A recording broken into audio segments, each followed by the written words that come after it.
नमस्कार जी। कहानियाँ यादों की में आपका स्वागत है। प्रस्तुत है मेरी आज की कहानी यादों के भंवर में। जी हाँ, यह कहानी है नीता की, जो कि आज सोसाइटी के पार्क में अलग थलग ही बैठी थी। कुछ बच्चे दूरी पर लगे हुए झूले पर झूल रहे थे, लेकिन वह इन सब से अलग मोबाइल में अपनी पुरानी तस्वीरों और वीडियो को देखते ही जाने किस समय में खोई हुई थी। यादें, यादें और यादें। यादों के सिवा उसके जीवन में अब था भी क्या। लगभग 15 साल पहले वर्मा जी की हृदय गति रुकने से मृत्यु हो गई थी। रघु और राघव, उसके दोनों बेटे, अब उसकी पूर्ण रूपेण जिम्मेदारी बन चुके थे। वर्मा जी और वह दोनों ही म्यूनिसिपल कॉरपोरेशन में नौकरी करते थे। नीता कॉरपोरेशन के स्कूल में हिंदी की अध्यापिका थी और वर्मा जी कॉरपोरेशन में ही अधिकारी। तो वर्मा जी की मृत्यु के बाद उनका पीएफ और इंश्योरेंस क्लेम करने में उसे ज़्यादा कठिनाई नहीं हुई। उसका घर भी कॉरपोरेशन की सोसाइटी में ही था, इसलिए वहाँ पर भी रिश्तेदारों के अभाव में भी सोसाइटी के बहुत से लोग उससे आत्मीयता दिखा रहे थे। इसलिए उसके पास उस समय आत्मीयता और सहानुभूति की भी कमी नहीं थी। कहने को तो उसका बहुत बड़ा परिवार था, लेकिन सब दूर दूर और अपने में ही सीमित थे। रघु और राघव उस समय 8वीं और 10वीं कक्षा में थे। यूँ भी उसे रातों को नींद आती ही कहाँ थी। वो तो रघु और राघव के साथ ही जागकर उनकी पढ़ाई को ही देखती रहती थी, और कई बार अकेलेपन की छटपटाहट और बेचैनी से पार होना उसे असहनीय भी लगता था। लेकिन फिर भी परमात्मा को और वर्मा जी को दोनों को ही धन्यवाद देने को मन होता था कि भले ही वह अकेली है, लेकिन आज उसके पास रघु और राघव तो है। रघु और राघव भी पढ़ाई में हमेशा अव्वल ही आए। नीता की दुनिया भी अब उन दोनों में ही सिमट कर रह गई थी। स्कूल से आने के बाद वह उन दोनों बच्चों में ही व्यस्त रहती थी, या कि कुछ स्कूल के कामों में, पेपर चेक करना और कुछ लिखना। तो उसके दोनों के दोनों ही बच्चों को इंजीनियरिंग के लिए एनआईटी जयपुर में दाखिला मिल गया था। रघु को दाखिला मिलने के बाद राघव कुछ समय तक तो घर पर ही था, लेकिन राघव के भी कॉलेज में एडमिशन होने के बाद 2 साल का समय तो काटे नहीं कट रहा था। रघु को भी इंजीनियरिंग पूरी करने में अभी 2 साल और लगने थे। ऑफिस के बहुत से साथ के लोग रिटायर हो चुके थे और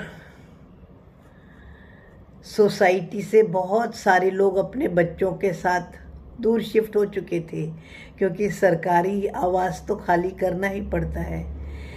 ऐसा लगता था कि अब सोसाइटी में भी नए लोग ही ज़्यादा हैं। राघव के कॉलेज जाने के 1 साल बाद वो भी सेवानिवृत्त हो गई थी। उन्होंने सोसाइटी के पास में ही एक फ्लैट ले रखा था और फिर वह भी अपने उसी फ्लैट में चली गई थी। अब घर में ही रहना, और वो भी अकेले ही, हर दिन एक नया सा डर लगता था। कभी बच्चों की फिक्र, कभी खुद की। उसे लगता था कहीं वो बीमार ना हो जाए। अखबार और टीवी, जो कि एकमात्र टाइम पास का साधन रहता था। उसमें भी अगर कोई हृदय विदारक खबर सुन ले तो पूरा दिन खराब हो जाता था। अब ये तो परमात्मा की ही कृपा थी कि रघु की कैंपस सिलेक्शन नोएडा में ही हो गई थी और दिल्ली से नोएडा कोई खास दूर भी नहीं था। इसलिए रघु का वापस आना नीता के लिए बेहद खुशी का मौका था। और उससे भी ज़्यादा खुशी तो उससे तब हुई जब रघु ने बताया, मैं अपने कॉलेज में ही रहने वाली सहपाठी रीना से शादी करना चाहता हूँ। रीना जयपुर की रहने वाली थी और उसकी सिलेक्शन भी नोएडा में ही हो गई थी। जीवन में आज तक उसने पत्नी और माँ बनकर ही देखा था। सास बनना एक अजीब सा ही अनुभव था। उसे समझ नहीं आ रहा था कि वो उस नई लड़की का कैसे स्वागत करेगी, और लेकिन रीना अच्छी लड़की थी। उसके आने के बाद पर रघु भी कुछ अलग सा ही व्यवहार करने लगा था, जो कि उसे कई बार असहज कर जाता था। नहीं, रघु उसके साथ बुरा व्यवहार नहीं करता था। हालांकि अब तो वह व्यवहार ही नहीं करता था। देर से उठना, उठकर तैयार होना और फिर नोएडा के लिए निकल जाना। पहले जैसे रघु को पता होता था कि आज नीता पापा की याद करते हुए दुखी है या खुश है, उसने खाना खाया या नहीं, अब इन सब बातों से वह अनभिज्ञ ही हो गया था। रघु के बारे में भी जानकारी उसे रीना से ही मिलती थी, क्योंकि नोएडा की एमएनसी में खाने पीने को सब कुछ अच्छा ही मिलता था। इसलिए वह ना तो घर से कुछ खाकर जाते थे और ना ही आकर खाते थे। रीना भी अक्सर रघु के साथ ही जाती थी और दोनों साथ ही आते थे। सुबह चाय भी दोनों अपने कमरे में ही पीते थे। छुट्टी वाले दिन भी उनके अपने ही कोई प्रोग्राम होते थे। घर में सबके होने के बावजूद भी वह बिल्कुल अलग थलग ही हो गई थी। कुछ दिनों बाद राघव की भी कैंपस सिलेक्शन गुड़गांव में हो गई। उसका घर आना भी नीता को बहुत अच्छा लग रहा था और वह बहुत उत्सुकता से राघव का इंतज़ार कर रही थी। लेकिन राघव का भी कमोबेश यही नियम हो गया था कि वह भी अपने दफ्तर में ही खाना खाता था। लेकिन नीता को फिर भी अच्छा ही लग रहा था। आने के बाद राघव भी अपनी दुनिया में ही खो गया था। त्योहारों पर नीता चाहती थी कि और बहुओं के जैसे रीना भी करवा चौथ पर या कि किसी और भी त्योहार पर परंपरागत तरीके से साड़ी पहने तैयार हो। लेकिन जब भी वो रीना से इस बारे में कहती तो वो सिर्फ मुस्कुरा कर रह जाती थी। नीता को फिर भी अच्छा लग रहा था कि उसका 3 कमरों वाला फ्लैट भरा पूरा है। लेकिन उस दिन तो वो हैरान ही रह गई जब राघव ने बताया कि उसने लोन लेकर गुड़गांव के पास में अपना एक फ्लैट ले लिया है। लेकिन क्यों? यहाँ तुम्हें क्या परेशानी है? तुम्हारी कैब आती है और तुम्हें ले जाती है और छोड़ जाती है। तुम्हें अलग फ्लैट लेने की क्या ज़रूरत आ पड़ी? गुड़गांव कोई इतना दूर तो नहीं है।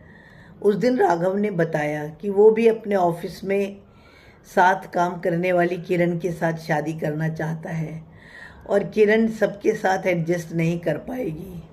यूँ भी इस 3 कमरे के फ्लैट में सबका रहना मुश्किल ही हो जाएगा।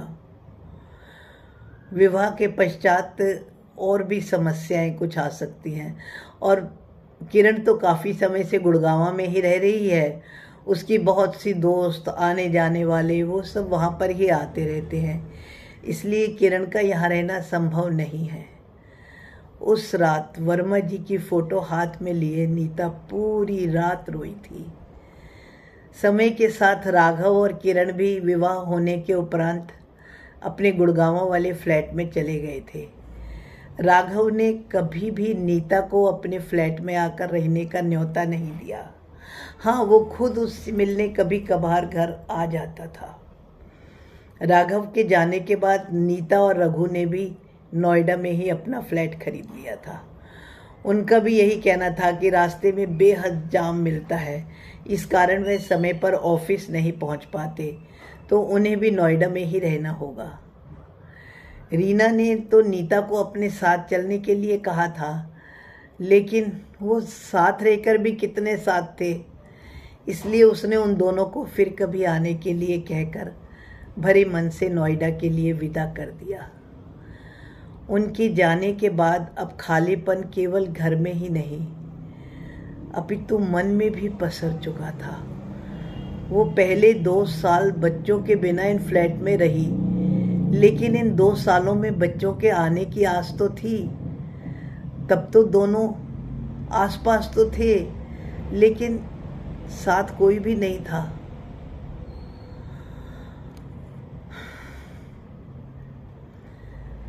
उसे घर का सामान वगैरह खरीदारी में तब कितनी परेशानी होती थी, पर बाद में उसने ऑनलाइन सामान मंगवाना सीख लिया था।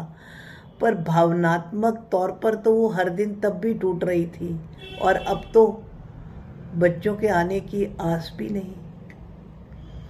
पुरानी यादों में जाते जाते वह अपने मायके के भी पुरानी दिल्ली के उस घर में पहुंच गई जहां उसकी माँ कितने साल अकेली ही तो रही थी। आज उसे ख्याल आ रहा था कि माँ उसे ऑफिस में ही बार बार फ़ोन करती थी। कई बार तो नीता को अपनी व्यस्तता में फ़ोन उठाने में भी गुस्सा आता था। आज वो अपना ही नहीं, अपितु अपनी माँ का भी अकेलापन महसूस कर पा रही थी। उसका एक ही भाई बहुत समय पहले जब ऑस्ट्रेलिया गया और वहाँ की लड़की से ही शादी कर वहाँ का ही हो रहा था। पिता की मृत्यु के बाद घर में माँ एकदम अकेली रह गई थी, लेकिन क्योंकि उनका संयुक्त परिवार था, इसलिए चाची और उनके बच्चे भी वहाँ ही रहते थे और माँ उनके परिवार के साथ में ही रहती थी। मेरी माँ भी पिता के बिना अकेले कैसे जी पाई होगी, ये ख्याल